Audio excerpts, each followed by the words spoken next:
அரியலூரில் கனிம வள கொள்ளையை தடுத்து நிறுத்தக் கோரி விவசாயிகள் குறைதீர்க்கும் நாள் கூட்டத்தில் விவசாயிகள் கோரிக்கை மனு அளித்தனர். அரியலூர் மாவட்ட ஆட்சித்தலைவர் அலுவலக கூட்டரங்கில் 3 மாதங்களுக்கு பிறகு விவசாயிகள் குறைதீர்க்கும் நாள் கூட்டம் மாவட்ட ஆட்சித்தலைவர் ரத்னசாமி தலைமையில் நடைபெற்றது.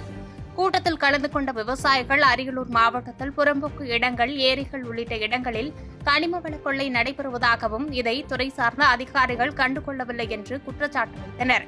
மேலும் இது தொடர்பாக விவசாயிகள் மாவட்ட ஆட்சியரிடம் மனு அளித்து கனிம வள கொள்ளையை தடுக்க மாநில அரசு ஆய்வு செய்ய வேண்டும் என வலியுறுத்தினர்.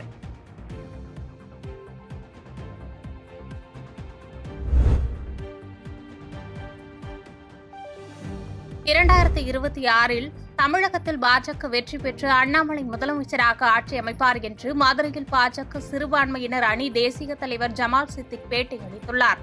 2 நாள் சுற்றுப்பயணமாக தமிழகம் வந்த பாஜக தேசிய தலைவர் ஜமால் சித்திக் மதுரை விமான நிலையம் வந்தடைந்தார். தொடர்ந்து மதுரை மாநகர் மாவட்ட பாஜக அலுவலகத்தில் பாஜக சிறுபான்மையினர் அணியின் தேசிய தலைவர் ஜமால் சித்திக் மற்றும் தமிழக பாஜக சிறுபான்மை அமைப்பு தலைவர் வேலூர் இப்ராஹிம் ஆகியோர் முன்னிலையில் பத்திரிகையாளர்கள் சந்திப்பு நடைபெற்றது.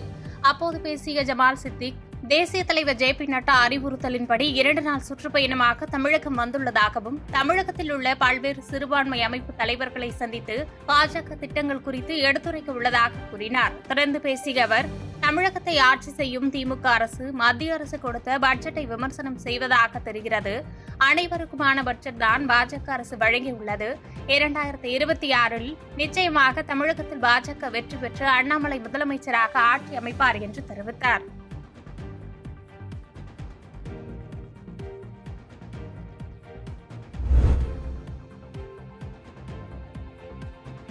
திருவாரூர் மாவட்டம் குடவாசல் அருகே விஷ்ணுபுரம் கிராமத்தில் பிரசித்தி பெற்ற மகா மாரியம்மன் கோவிலில் ஆடி மாத வெள்ளிக்கிழமையொட்டி மகா மாரியம்மனுக்கு 108 லிட்டர் பால், மஞ்சள், இளநீர், சந்தனம் போன்ற திரவிய பொருட்களால் சிறப்பு அபிஷேகம் செய்யப்பட்டது.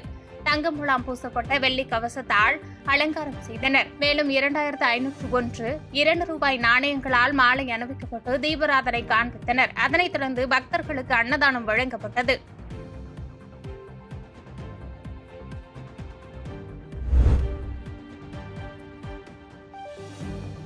விருதுநகர் மாவட்டம் அருப்புக்கோட்டை ஒருங்கிணைந்த நீதிமன்ற வளாகத்தில் கூடுதல் மாவட்ட நீதிமன்றத்தை சென்னை உயர்நீதிமன்ற பொறுப்பு தலைமை நீதிபதி கிருஷ்ணகுமார் ரிப்பன் வெட்டி திறந்து வைத்தார். அதனைத் தொடர்ந்து நீதிபதி கிருஷ்ணகுமார், சட்டத்துறை அமைச்சர் ரகுபதி மற்றும் நீதிபதிகள் குத்துவிளக்கேற்றி வைத்து நீதிமன்ற பணியை துவக்கி வைத்தனர். ANUT திருமண மண்டபத்தில் நடைபெற்ற நிகழ்ச்சியில் ராஜபாளையத்தில் சார்பு நீதிமன்றத்தையும், காரியாபட்டி, வத்திராயிருப்பில் மாவட்ட உரிமையியல் மற்றும் நீதித்துறை நடுவர் நீதிமன்றங்களை குத்துவிளக்கேற்றி காணொலி காட்சி மூலம் நீதிபதி கிருஷ்ணகுமார் திறந்து வைத்தார். இந்த நிகழ்ச்சியில் பேசிய சட்டத்துறை அமைச்சர் ரகுபதி, நீதித்துறைக்கு உறுதுணையோடு இருக்கக்கூடிய அரசுதான் தற்போதைய திமுக அரசு என்றும், நீதி காக்கப்பட வேண்டும், நீதி காக்கப்பட்டால்தான் நாட்டில் அமைதி நிலவும், இதை உணர்ந்தவர்தான் முதலமைச்சர் மு.க. ஸ்டாலின் என்று பேசினார்.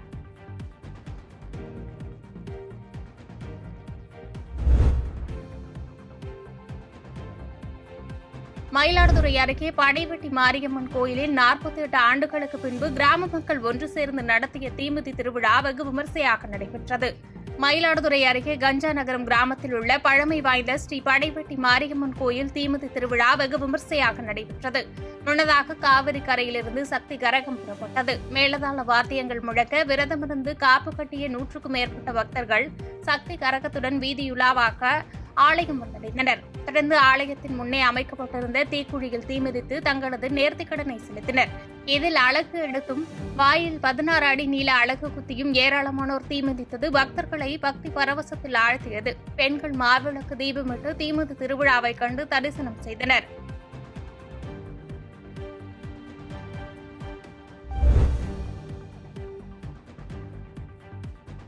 திண்டுக்கல்லில் காங்கிரஸ் கட்சியினர் மத்திய அரசை கண்டித்து பொதுமக்களுக்கு அல்வா வழங்கியும் ராமம் ஈட்டும் நூதன முறையில் ஆர்ப்பாட்டம் நடத்தியது பரபரப்பை ஏற்படுத்தியது. திண்டுக்கல் மாவட்டத்தில் உள்ள காங்கிரஸ் கட்சி சார்பாக நாகல் நகர் பகுதியில் மத்திய அரசின் பட்ஜெட்டில் தமிழ்நாடு அரசுக்கு நிதி ஒதுக்காததை கண்டித்து திண்டுக்கல் காங்கிரஸ் மாவட்ட தலைவர் மணிகண்டன் தலைமையில் கண்டன ஆர்ப்பாட்டம் நடைபெற்றது. அப்போது பொதுமக்களுக்கு அல்வா வழங்கியும் ராமம் கிட்டும் நூதன முறையில் ஆர்ப்பாட்டத்தில் ஈடுபட்டனர். குறிப்பாக ஆட்சியை காப்பாற்றுவதற்காக பாஜக அரசு பீகார் மற்றும் ஆந்திர மாநிலங்களுக்கு அதிகமான அளவு நிதி ஒதுக்கீடு செய்து எதிர்க்கட்சிகள் ஆளுகின்ற மாநிலங்களுக்கு நிதி ஒதுக்கீடு செய்யவில்லை என குறிப்பிட்டு மத்திய அரசுக்கு எதிராக கோஷங்களை எழுப்பி ஆர்ப்பாட்டத்தில் ஈடுபட்டனர்.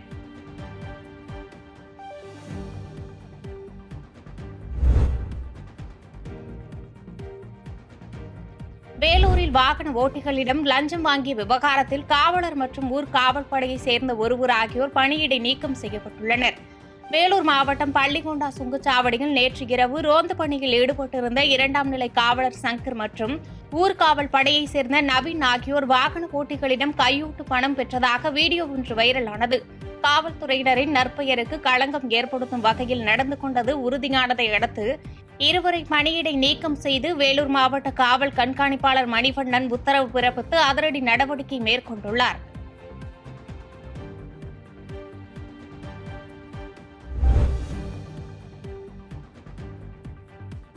புதுக்கோட்டை மாவட்டம் திருமயம் அருகே உள்ள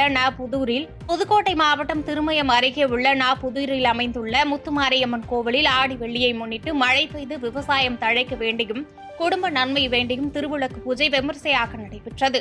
இதில் சிவாச்சாரியார்கள் வேத மந்திரங்கள் முழங்க பெண்கள் மந்திரம் சொல்லி குத்து விளக்கேற்றி முத்து மாரியம்மனை வழிபட்டனர். இந்த திருவிளக்கு பூஜையில் சுற்றுவட்டார பகுதிகளிலிருந்து 200க்கும் மேற்பட்ட பெண்கள் கலந்து கொண்டனர். பூஜையில் கலந்து கொண்டவர்களுக்கு அன்னதானம் மற்றும் அருட்பிரசாதங்கள் வழங்கப்பட்டன.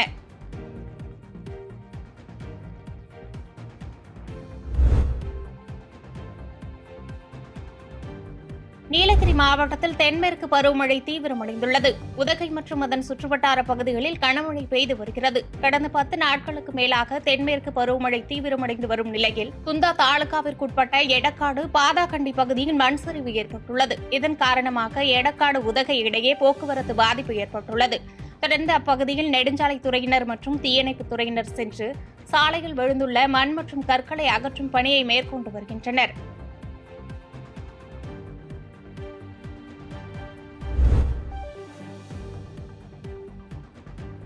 பண்ருட்டியில் வாகன சோதனையில் 7 கோடி மதிப்புள்ள 12 கிலோ தங்க நகையை போலீசார் கைப்பற்றி இது தொடர்பாக தீவிர விசாரணை நடத்தி வருகின்றனர். கடலூர் மாவட்டம் சென்னை தேசிய நெடுஞ்சாலையில் உள்ள பூங்குடம் பகுதியில் பண்ருட்டி போக்குவரத்து காவல்துறையினர் வாகன சோதனையில் ஈடுபட்டிருந்தனர். அப்போது சென்னை மார்க்கத்திலிருந்து கும்பகோணம் சாலையில் சென்ற காரை நிறுத்தி சந்தேகத்தின் பெயரில் சோதனை மேற்கொண்ட போது உரிய ஆவணங்கள் இன்றி கொண்டுவரப்பட்ட சுமார் 12 கிலோ தங்க நகைகள் கைப்பற்றப்பட்டது. இதுகுறித்து வணிக வரித்துறையினருக்கு தகவல் தெரிவிக்கப்பட்டு வணிக வரித்துறை அதிகாரிகள் விசாரணை நடத்தி வருகின்றனர்.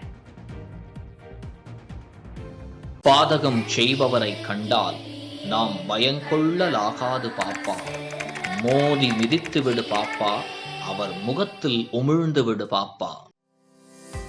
அண்மை செய்திகளை உடனுக்குடன் தெரிந்து கொள்ள இணைந்திருங்கள் இயம்நாடு தொலைக்காட்சியுடன்.